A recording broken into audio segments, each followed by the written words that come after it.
देखिए साहब, ये एक पुराना मसला चल रहा था। इसको बहुत पहले एक तरीके से सुलझा भी लिया गया था। आपको याद होगा कि जब पंजाब अकॉर्ड साइन हुआ था उसके बाद भी इस मसले पर काफ़ी बातचीत हुई थी, सब्सिक्वेंटली भी कई बातचीत हुई थी और ये मसला बहुत दिनों से हल हो गया था। दुर्भाग्य की बात यह है कि जब से भारतीय जनता पार्टी की सरकार हरियाणा में आई है और विशेषकर आम आदमी पार्टी की सरकार पंजाब में आई है, उनका कभी ये मन नहीं होता कि मिलकर बातचीत कर लें।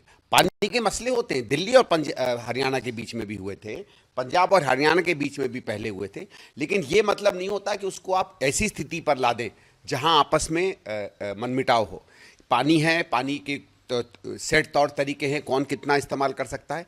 अगर दोनों राज्य राजनीति से उठकर बातचीत करें, और अगर मैं चरित्र देखूं तो आम आदमी पार्टी का देख लीजिए, दिल्ली में भी सबसे झगड़ा करते थे, अब हरियाणा से भी आपने झगड़ा करने का। बात ये नहीं होती कि किसने पहल की, किसने गलती की।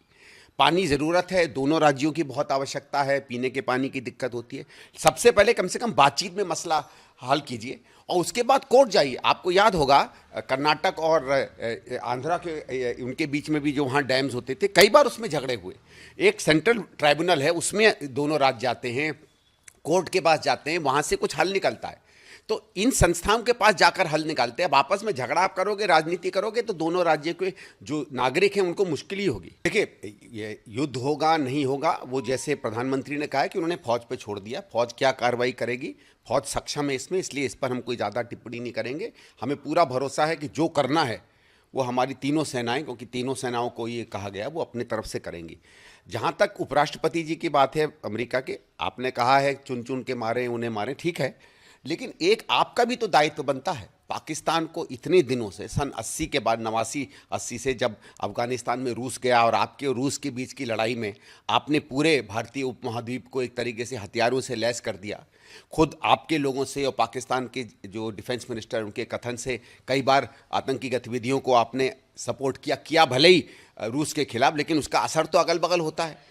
तो इसमें आपको प्रभाव क्यों नहीं डालते हैं आप पाकिस्तान पे? पाकिस्तान आपके पैसों पे चलता है, पाकिस्तान आपके हथियारों पे लड़ता है। पाकिस्तान की एयरफोर्स में अगर अमेरिकी जहाज हटा दिए जाएं तो चिड़िया भी नहीं वो मार पाएंगे। तो उस पर क्यों नहीं आप असर करते? आज IMF और वर्ल्ड बैंक के लोन से वहाँ के लोग खाना पीना खा रहे हैं, सबको पता है, पूरी तरीके से ऋण में। हमको मालूम है अगर हम किसी बैंक से लोन ले लें तो हमारी गर्दन पकड़ लेता है वो बैंक। तो आप लोग, और वर्ल्ड बैंक में और IMF में अमेरिका के इशारे के बिना 2 रुपया किसी को नहीं देता, भले कोई कुछ भी कहे। तो उन पर असर डालिए, कहिए पाकिस्तान को कि निष्ठा से सही तरीके से आए, इन आतंकियों को आप चिन्हित करवा दें, इससे मसला नहीं हल होगा। इनकी जो जननी है, इनकी जो माँ है, जो पाकिस्तान में बैठी हुई है, ISI हो, फौज हो, कोई हो, उस पर क्यों नहीं आप असर डालते? सबको पता है कहाँ से है भाई। आज भी वो सईद जो है, जो बम्बई हमलों का दोषी है, जिसको सारी दुनिया जानती है, आराम से घूम रहा पाकिस्तान में, उसको ही दिलवा दीजिए।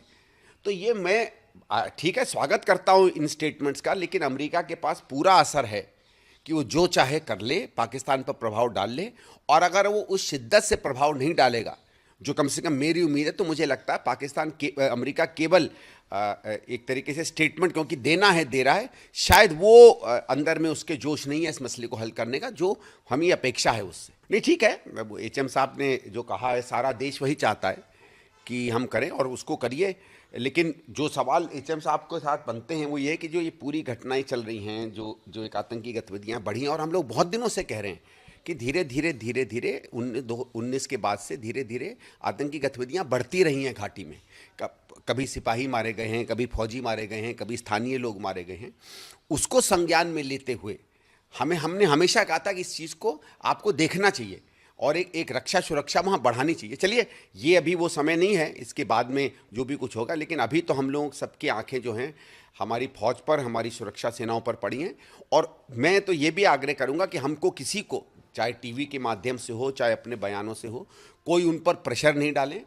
समय कैसे करना है, क्या रणनीति है, फौज पर विश्वास होना चाहिए और हमें ये सब फौज पे छोड़ देना चाहिए।